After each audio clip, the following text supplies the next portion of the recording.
And I understand, more importantly than my own personal use of it, how important, how vital, how essential public transit is to people who, this morning, if I can try and give you a brief description of what we experienced, we went to Kennedy Station at the eastern end of the line. We did, I will say, probably go into 9 or 10 subway cars that were air-conditioned, and so that was not going to accomplish the objective of my having the experience of being on one of the hot cars, so we eventually found one, and we rode on that hot car. The experience was made even more realistic in terms of what people face on some days on the transit system by the fact there were a couple of passenger assistance alarms and one medical emergency on the way from Kennedy basically to, I guess, Yonge Street, and then a further delay that was occasioned by some kind of an emergency at Kipling Station. So in that sense, as Bianca described it, and I don't want to put words in her mouth, it was kind of a perfect storm that came about so that I was able to experience not only the discomfort which was considerable, of being in a hot car, but also the experience of a transit system that was experiencing on that particular day and that particular time delays that were causing people to fret.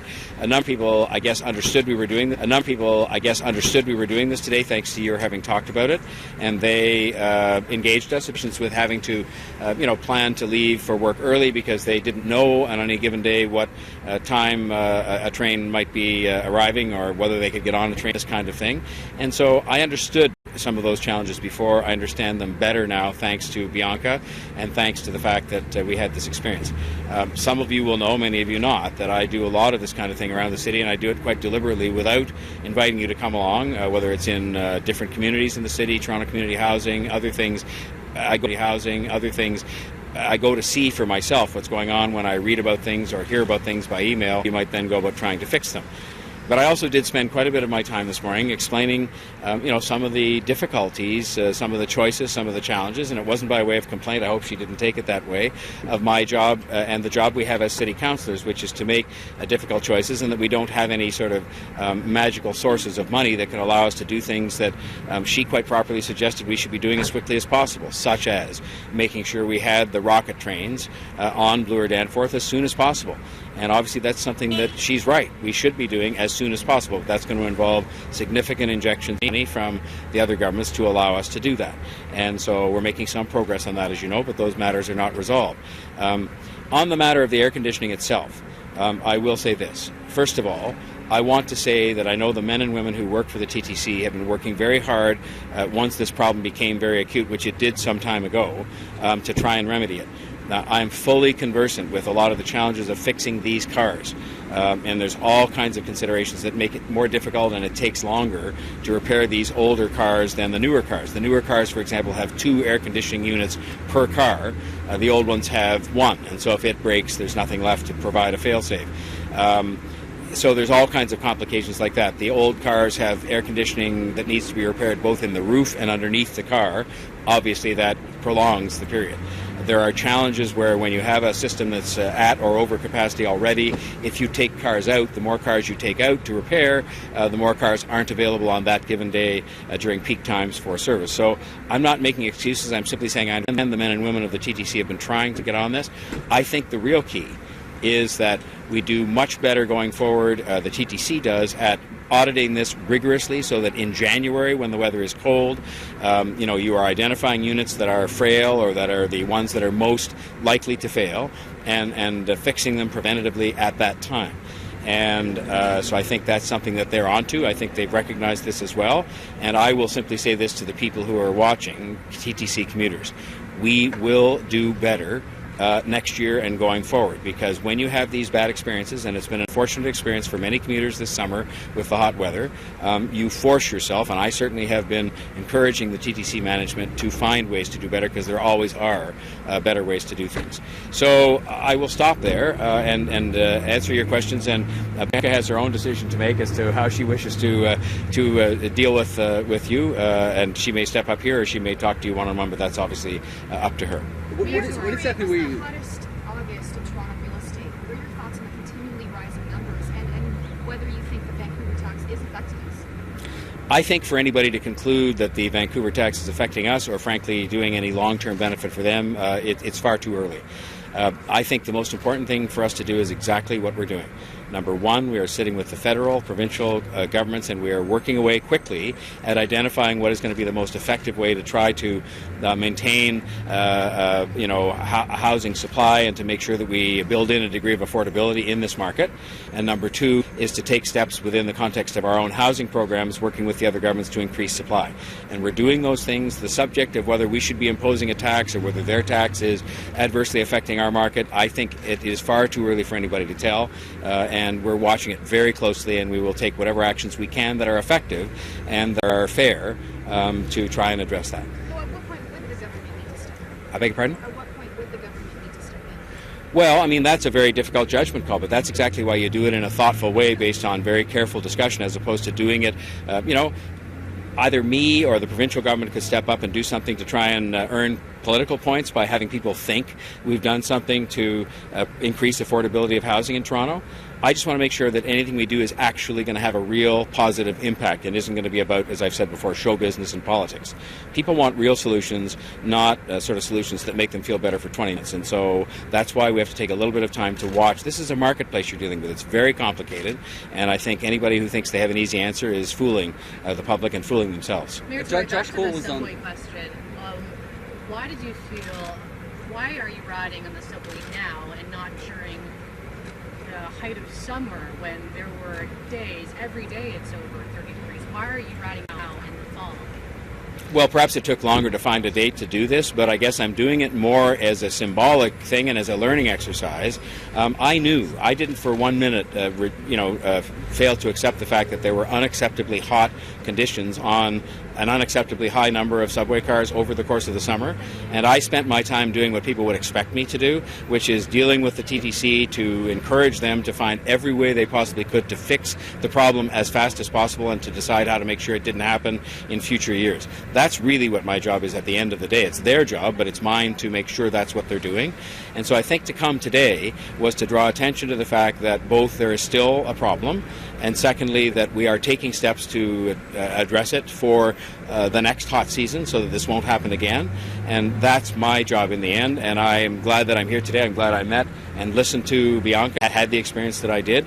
But I think people would, probably rather in some respects that I spent my time acknowledging, yes, there's a problem, but actually doing something about it as opposed to riding on the subway. I ride the subway every single day, pretty much. So I never for a moment didn't acknowledge or didn't understand there was a problem. My job is to get it fixed. Josh Cole was on CBC Radio this morning. He said that he wasn't sure that the TTC could reach that 2% budget reduction target next year that you've been asking for. Do you still maintain that that is a realistic ask given the opening pressures the TTC is facing? Let's again go through what they've been asked to do.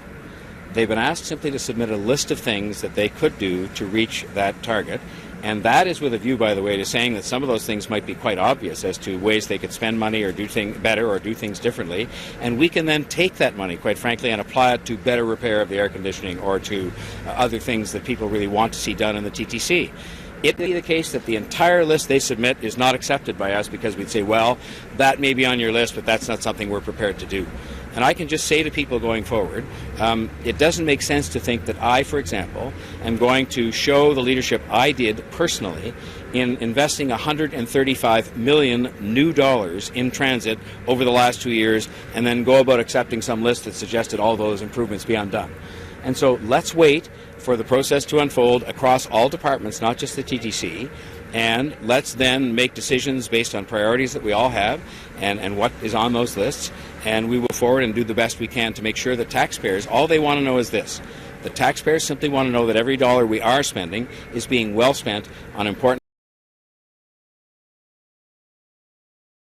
priorities and not on things that are obsolete or unnecessary. And I'm simply asking, as is the budget chief, for people to try and identify things they could do better or money that could be.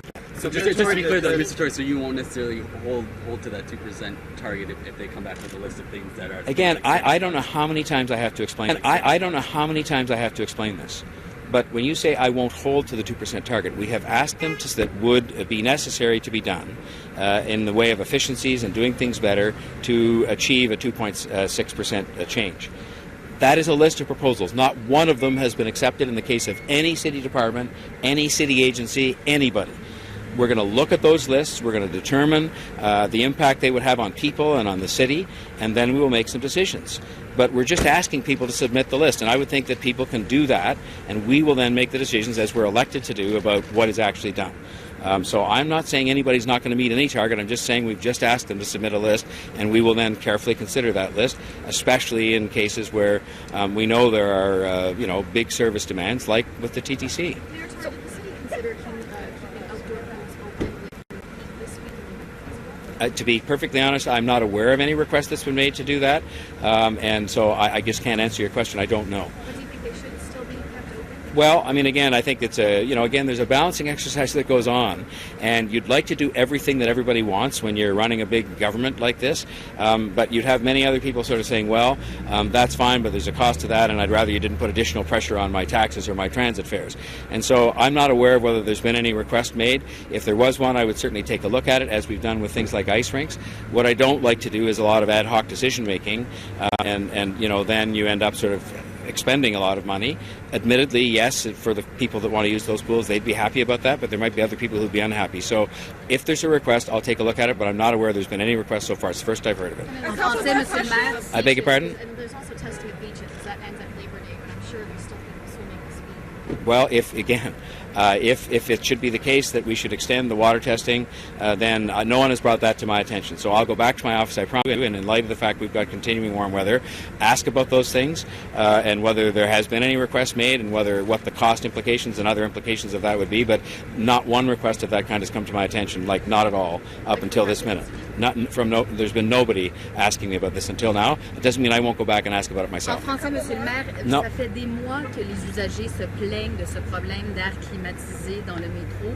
Qu'est-ce que votre voyage aujourd'hui va changer?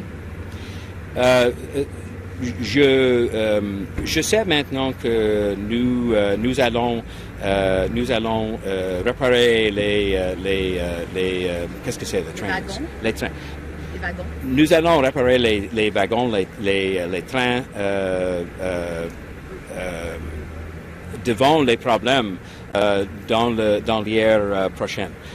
Maintenant, je pense que c'est possible de examiner les wagons dans les mois quand le métro est pas chaud, c'est froid. Et un procès meilleur pour l'année prochaine est nécessaire. Et j'ai à prendre cette situation après l'expédition aujourd'hui, mais maintenant je comprends que nous allons faire trop meilleur dans l'année prochaine. So will all of the air conditioning units be fixed by next summer? Is that the goal? Well, here is the challenge. It isn't so much that they won't all be fixed, that as fast as you get them all fixed, if you got to a given day where 100% of the units were fixed, there are going to be units that then, just like you could fix 100 cars, and the day after 100 cars were fixed, one of them would break down. And that's in part because we're dealing with older equipment, and so the objective is going to be to have all air conditioning units working all the time, but we all know that as fast as you got that state, which is always going to be the objective, and I will say that the men and women of the TTC have worked terribly hard to achieve that kind of thing, that what you want to do is have way fewer units that aren't in good repair next summer, and I'm determined, working with Mr. Byford and the men and women who work hard for us, to make sure that is the case, that it is much better, and that we do not see a repetition of what we've seen this summer. I should say one other thing, and that is that there were other things that we experienced today, Bianca and myself, because we had some of those other kinds of delays, and some of the other commuters beyond Bianca who I spoke with today said that obviously is something that is of concern to them as well. And I've experienced those other things before. Being on a train that had to stop because of a medical emergency, being on a train where you had to get off because there was some problem, sitting on a train in a tunnel where there wasn't an announcement for a while. I think they did fairly well communicating today, but there are still many of these kinds of delays that happen, some days and not others. I can only say that I know from all of my discussions with Mr. Byford, they are working hard every day to improve reliability, and again, based on factual measurement, the reliability is improving. It's